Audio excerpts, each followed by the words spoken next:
नमस्कार, बहुत स्वागत है आपका। टीएनपी न्यूज देख रहे हैं आप और मैं हूं आपके साथ कोमल शर्मा। बुलेटिन की शुरुआत करेंगे बड़ी खबर के साथ, जहां यूपी बीजेपी की बड़ी बैठक होने वाली है। कल सरकार और संगठन की संयुक्त बैठक होगी। सीएम योगी आदित्यनाथ बैठक में मौजूद रहेंगे। बैठक में इसके साथ ही दोनों डिप्टी सीएम भी शामिल होंगे। यूपी बीजेपी अध्यक्ष पंकज चौधरी भी इस बैठक में मौजूद रहेंगे। संगठन महामंत्री धर्मपाल भी बैठक में शामिल होंगे। इंदिरा गांधी प्रतिष्ठान में यह अहम बैठक होनी है। एसआईआर समेत विभिन्न मुद्दों को लेकर इस बैठक में चर्चा की जाएगी। तो लखनऊ में यूपी बीजेपी की बड़ी बैठक कल आयोजित की जाएगी। ये सरकार और संगठन की संयुक्त बैठक होगी, जिसमें मुख्यमंत्री योगी आदित्यनाथ मौजूद रहेंगे। बैठक में दोनों डिप्टी सीएम, प्रदेश अध्यक्ष पंकज चौधरी और संगठन महामंत्री धर्मपाल भी शामिल होंगे। इंदिरा गांधी प्रतिष्ठान में होने वाली इस अहम बैठक में संगठनात्मक मुद्दों के साथ साथ एसआईआर समेत विभिन्न मुद्दों पर जो है वो चर्चा की जाएगी।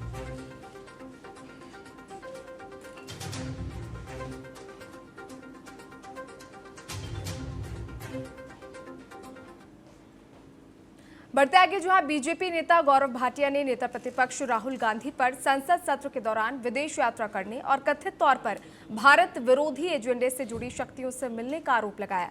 गौरव भाटिया ने कहा कि जब संसद का सत्र चल रहा था उस समय राहुल गांधी का संसद में उपस्थित रहना उनकी प्रमुख जिम्मेदारी थी, लेकिन वो जर्मनी गए और वहां हर्टी स्कूल में कॉर्नेलिया वोल से मुलाकात की। उन्होंने आरोप लगाया कि राहुल गांधी और अमेरिकी अरबपति जॉर्ज सोरोस के बीच करीबी संबंध है और दोनों दो जिस्म एक जान की तरह है। बीजेपी नेता ने यह भी आरोप लगाया कि नेता प्रतिपक्ष का इस तरह विदेश जाकर मुलाकात करना भारत के खिलाफ कथित षड्यंत्र का हिस्सा हो सकता है।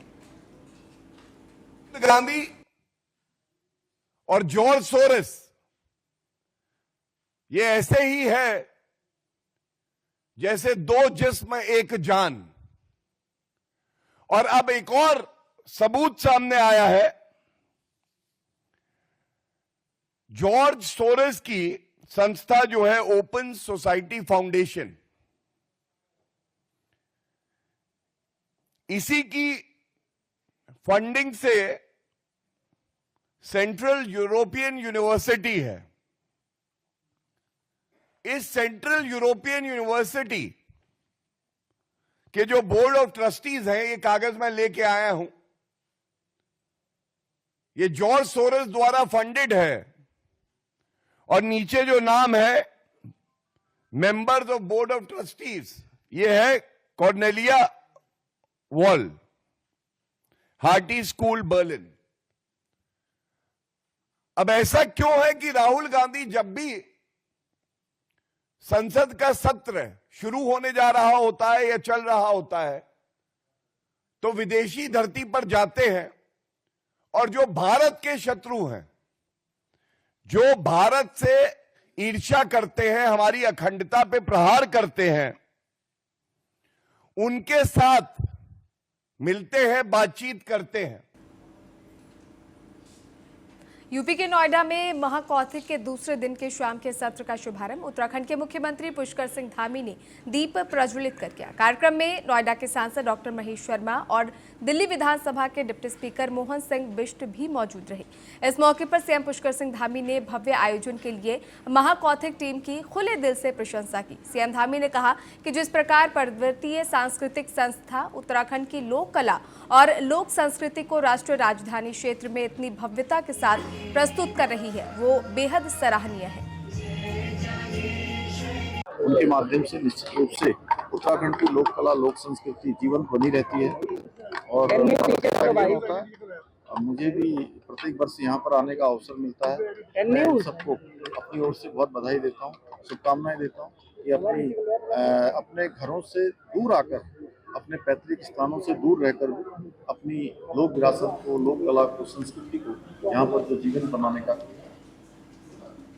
और उत्तराखंड में लगातार बढ़ रहे मानव वन्य जीव संघर्ष को लेकर मुख्यमंत्री पुष्कर सिंह धामी का बड़ा बयान सामने आया। सीएम धामी ने माना कि हाथी, गुलदार, भालू, नीलगाय, बंदर और जंगली सुअर जैसे वन्य जीवों के हमले से आम जनजीवन प्रभावित हो रहा है। ऐसे में सरकार ने इस चुनौती से निपटने के लिए एक व्यापक और चरणबद्ध कार्य योजना तैयार की है। सीएम ने बताया कि जिन क्षेत्रों में मानव वन्य जीव संघर्ष की घटनाएं लगातार सामने आ रही है, वहां सुरक्षा के लिए सोलर फेंसिंग की व्यवस्था की जाएगी। इसके साथ ही सेंसर आधारित अलर्ट सिस्टम लगाकर एक मजबूत सुरक्षा तंत्र विकसित किया जाएगा। एक बात और ये कि जो अभी आप सब लोगों ने देखा होगा कि वन्य जो जीव हैं, मानव वन्य जीव संघर्ष, ये इन दिनों कुछ हमारे लिए चुनौती के रूप में हमारे सामने आया है। और उत्तराखंड राज्य के उन क्षेत्रों में जहाँ भी ये वन्य जीव जैसे हाथी है, नीलगाय है, भालू है, गुलदार है, बंदर है, इनके द्वारा जो अनेक लोगों पर बीच में हमले भी किए गए हैं और हमारी खेती है, अन्य अवस्थापना सुविधाएं हैं, उनको सबको नुकसान भी होता है। वहाँ पर हमने तय किया है कि एक क्रमबद्ध रूप से, चरणबद्ध तरीके से, योजनाबद्ध रूप से एक सोलर फेंसिंग की व्यवस्था की जाएगी सुरक्षा के लिए, और सेंसर बोर्ड अलर्ट सिस्टम लगाकर सुरक्षा तंत्र को विकसित करके मानव वन्य जीव संघर्ष को कम करने के लिए, लोगों की सुरक्षा के लिए एक प्रभावी रूप से इसमें कार्रवाई की जाएगी। उत्तराखंड के मुख्यमंत्री पुष्कर सिंह धामी ने हरिद्वार पहुंचते ही राज्य की औद्योगिक और कृषि आधारित अर्थव्यवस्था को नई गति देने का स्पष्ट संदेश दिया।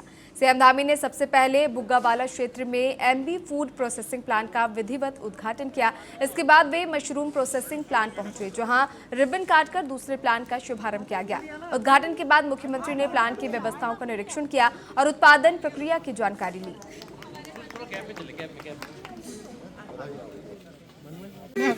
आज राज्य के अंदर कृषि और हॉर्टिकल्चर में, उद्यान के क्षेत्र में, बागवानी के क्षेत्र में बहुत शानदार काम हो रहा है। नवाचार के क्षेत्र में यहाँ भी मशरूम के उत्पादन में, अन्य अचारों के निर्माण में, यहाँ के स्थानीय लोगों को साथ में लेकर ये नवाचार को और रोजगार को आगे बढ़ाया जा रहा है। ये बहुत अच्छा प्रयास है। राज्य के अंदर हम कृषि के क्षेत्र में, बागवानी के क्षेत्र में हमारे सभी किसान भाई लाभान्वित भी हों, उन्नत प्रकार की बागवानी करें, उन्नत प्रकार की कृषि करें। उसके लिए हमारी सरकार उनको सर्वोच्च प्राथमिकता देते हुए स्टेट मिलेट मिशन हो, फार्म मशीनरी बैंक योजना हो, हमारी एप्पल मिशन हो, कीवी मिशन हो, तिमोर मिशन हो या महक क्रांति हो, हमने अनेक काम अभी शुरू किए हैं जो आने वाले समय में निश्चित रूप से हमारे राज्य को भी काफ़ी समृद्धि प्रदान करेंगे और किसान भाइयों का रोजगार और व्यवसाय दोनों ही और उनका आय बढ़ाने का। उत्तराखंड के हल्द्वानी में डीजीएम कार्यालय में कृषि मंडी समिति की बैठक का आयोजन किया गया। बैठक की अध्यक्षता उत्तराखंड कृषि उत्पादन विपणन बोर्ड के अध्यक्ष डॉक्टर अनिल कपूर ने की। बैठक में मंडी परिसर में चल रहे प्रस्तावित विकास कार्यों की समीक्षा की गई। साथ ही निर्माण कार्यों की प्रगति, मरम्मत, साफ सफाई और मूलभूत सुविधाओं पर चर्चा की गई। देखिए, आज हमने कुमाऊं के सभी इंजीनियर्स को बुलाया और हमने समीक्षा की, भाई जो हमने काम कर रखे हैं वो तेजी में होनी चाहिए। टाइम बाउंड प्रोग्राम आ गया, फिर मैं 24 को बैठक करने वाला हूँ और उनसे मैंने कहा कि आप डिटेल में लाइए हर चीज, और कौन सा काम कितना जनता को कितना लाभ हो रहा है, क्या चीजें हो रही है, इस सब चीजों पर चर्चा हुई है। क्योंकि सरकार स्वयं जनता के द्वार कार्यक्रम में लगी हुई है, तो कहीं पर भी हम ढिलाई नहीं करेंगे और हमने सख्त निर्देश दे दिए कि समय पर कार्य पूरा हो। उत्तराखंड के रामनगर में एसडीएम प्रमोद कुमार ने अपने कार्यालय में सभी स्टोन क्रशर मालिकों के साथ बैठक की। बैठक में सभी को नियम के तहत खनन कारोबार करने की हिदायत दी गई और ओवरलोड करने पर सख्त कार्रवाई की बात कही। देखिए, स्टोन क्रशर स्वामी को बुलाकर ये निश्चित किया गया था कि जो स्कूल टाइमिंग है, स्कूल टाइमिंग के आसपास कोई भी वाहन नहीं चलना चाहिए। हालांकि कुछ स्कूल हमारे अभी शीतकालीन अवकाश में बंद भी होंगे, लेकिन उस दौरान भी इस प्रकार की नियमावली पहले से बना के रखी जाए कि कुछ समय आप लोग बिल्कुल मॉर्निंग टाइम पर, इस टाइम पर गाड़ियाँ जो भी रेड टाइम है उस टाइम पर कोई भी गाड़ी नहीं चलेगी, ताकि लोगों को दिक्कतों का सामना ना करना पड़े। साथ ही एक अल्टरनेट रास्ते के लिए भी हम लोग विचार कर रहे हैं। जैसा कि आज डिस्कशन में उभर के भी आया था कि सखनपुर के पास से एक रास्ता भी हो सकता है।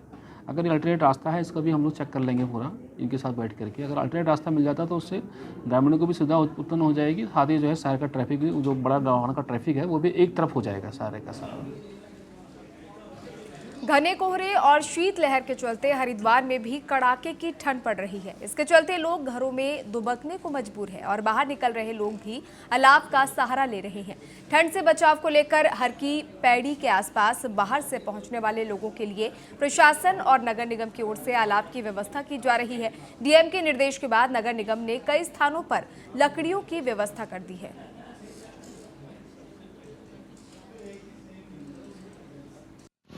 अभी हमने हमारे 8 स्पॉट्स पे भी अलाव जल रहे हैं और धीरे धीरे हम लोग करीब 20 स्पॉट्स हमने आइडेंटिफाई कर दिए हैं जो पहले के सालों में भी जहाँ पे बढ़ाए जा रहे थे। तो जैसे जैसे ठंड बढ़ेगी सभी जगहों पे चिन्हित करके हम अलाव चलाएंगे। और टीएनपी न्यूज पर खबरों का सिलसिला लगातार जारी है। फिलहाल रुकेंगे एक छोटे से ब्रेक के लिए।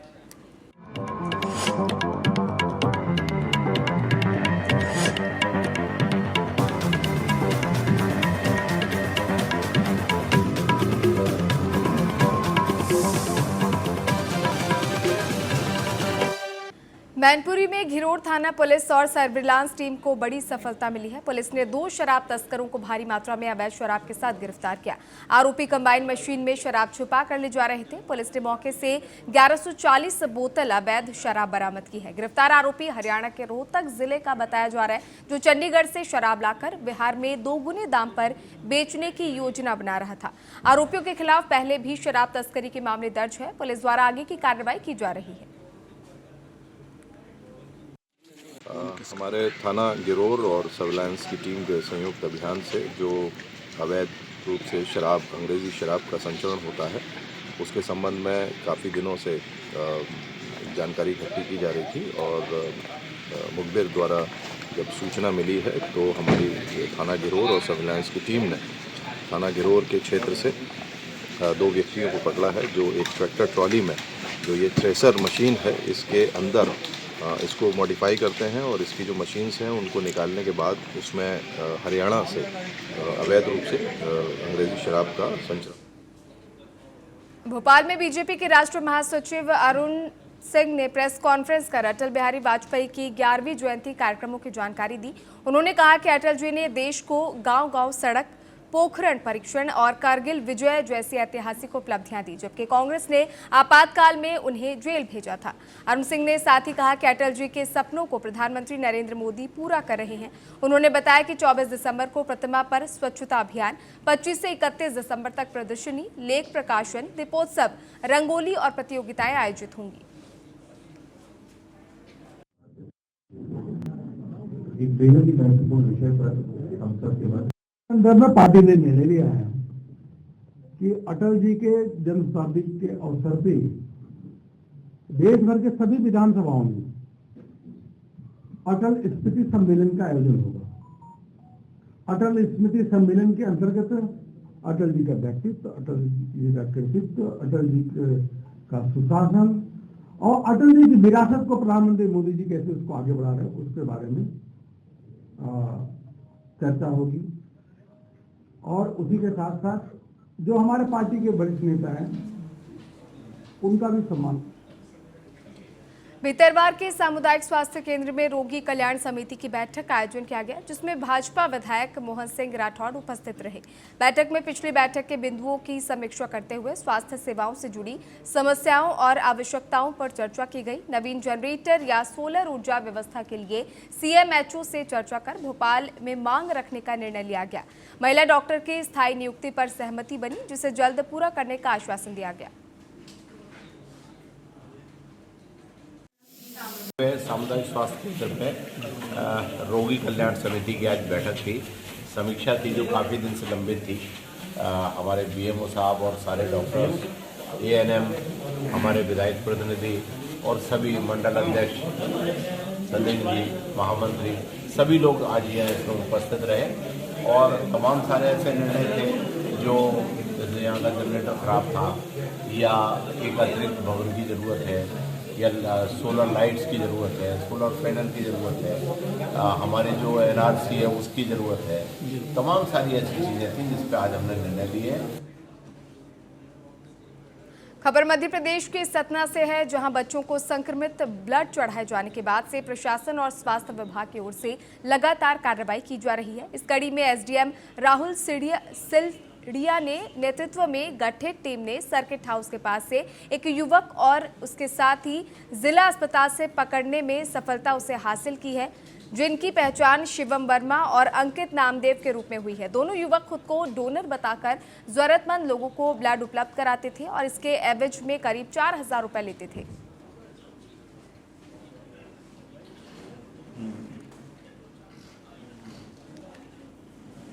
और इसी के साथ फिलहाल के लिए इस बुलेटिन में इतना ही। देश और दुनिया की तमाम बड़ी खबरों के लिए बने रहिए टीएनपी न्यूज के साथ। नमस्कार।